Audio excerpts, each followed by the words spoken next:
ও নেশাগ্রস্ত হয়ে পরনারীতে আসক্ত হয়েছিল। ওইদিকে তপ্ত লৌহ কুণ্ড আছে,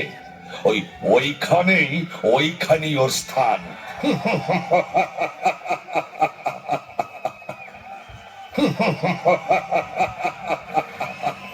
না না না না না আমাকে আমাকে আমাকে ছেড়ে দাও, ছেড়ে দাও। এই কাজ আমি আর কখনো করবো না। ছেড়ে দাও, ছেড়ে দাও, ছেড়ে দাও। এটা এটা এখানে আসার আগে ভাবা উচিত ছিল। এখানে এসেছিস যখন, শাস্তি তোকে ভোগ করতেই হবে। না না না না না না, আমাকে ছেড়ে দাও, ছেড়ে দাও। এই কাজ আমি আর কখনো করবো না। ছেড়ে দাও, ছেড়ে দাও, ছেড়ে দাও।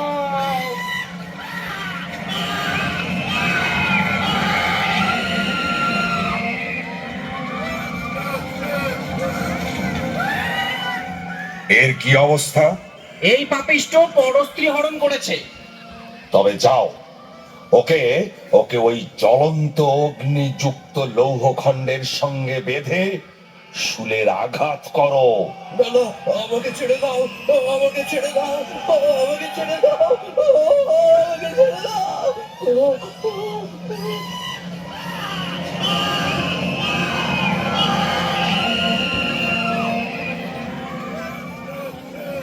এ আবার কোন পাপিষ্ঠ?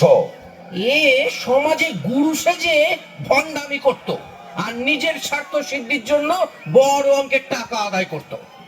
ওকে ওকে ওই নাগ পাশে বেঁধে শুলাঘাত করো।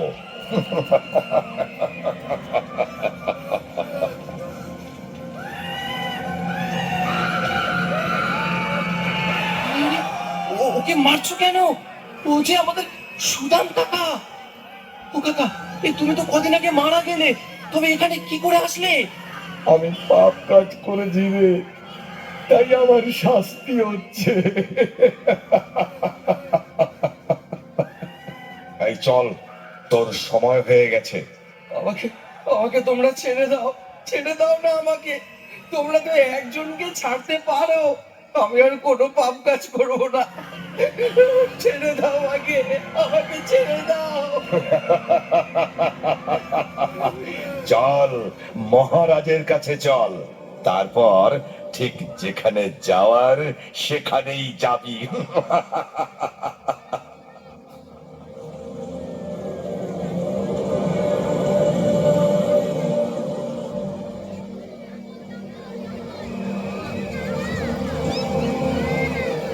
এর নাম কি? সৌরভ প্রামাণিক।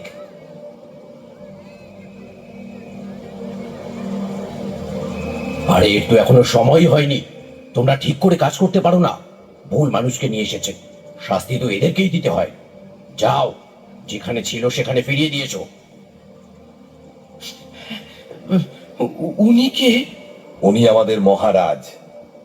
যে যেমন কর্ম করেন সেই অনুযায়ী তিনি তাদের শাস্তি প্রদান করেন। হে মহারাজ, আপনি অনেক দয়ালু মহারাজ। আমাকে আমাকে ছেড়ে দিন, আমি এসব সহ্য করতে পারবো না মহারাজ। আমাকে ছেড়ে দিন মহারাজ, আমাকে ছেড়ে দিন। আরে আরে কি করছো? তোমার শাস্তি দেরি আছে। এই যাও, ওকে মর্তলোকে পৌঁছে দাও। মহারাজ, আমার একটা প্রশ্ন আছে। আমাকেও কি এইরকম শাস্তি পেতে হবে? হ্যাঁ, যে যেমন কর্ম করবে তার তেমনই শাস্তি হবে। মহারাজ, মহারাজ কি করলে এই সমস্ত শাস্তি ভোগ করতে হবে না? বলুন না মহারাজ, আমি আপনার শরণাগত। আমাকে এই ভয়ঙ্কর যন্ত্রণা থেকে উদ্ধার করুন, উদ্ধার করুন। একটা উপায় আছে, তা যদি তুমি করতে পারো তাহলে শাস্তি তো দূরের কথা, এখানেই আসতে হবে না। বলুন মহারাজ, বলুন, আমাকে বলুন কি সে উপায়?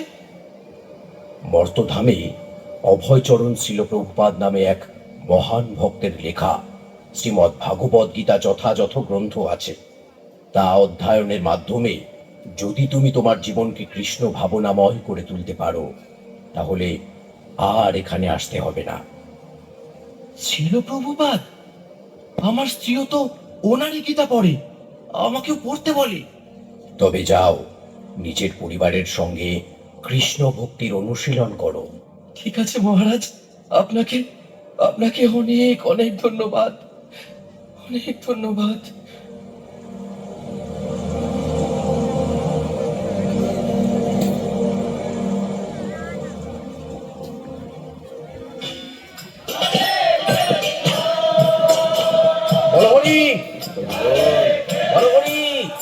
বল বলো হরি বল বলো হরি বল বলো হরি বল বলো হরি বল বলো হরি বলো হরি বল বলো হরি বল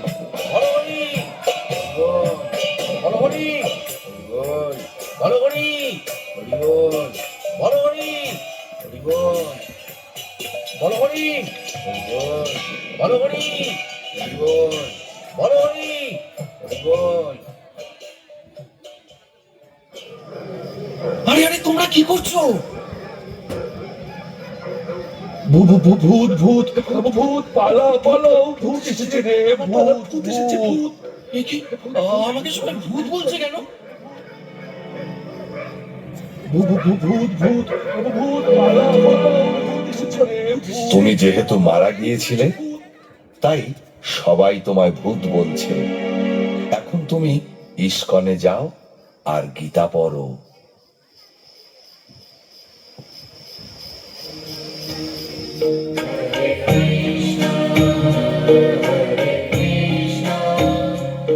শুনলেন তো প্রভু, তাই এখন থেকে আমি গীতা ছাড়া এক মুহূর্ত থাকবো না। আপনাকে আমি প্রণাম জানাই। আপনার স্ত্রী অনেক ভালো ভক্ত হওয়ার কারণে আপনি জমালয় থেকে ফিরে এলেন। তাই এখন বাড়িতে ফিরে শ্রীকৃষ্ণের সংসার গড়ে তুলুন। হরে কৃষ্ণ। চলুন আমরা সকলে মিলে একসঙ্গে কলিযুগের যুগ ধর্ম হরে কৃষ্ণ মহামন্ত্র উচ্চারণ করি। হরে কৃষ্ণ কৃষ্ণ কৃষ্ণ হরে হরে, হরে রাম রাম রাম। সবাই এখানে ওয়েট করো, ওয়েট করো, ওয়েট করো।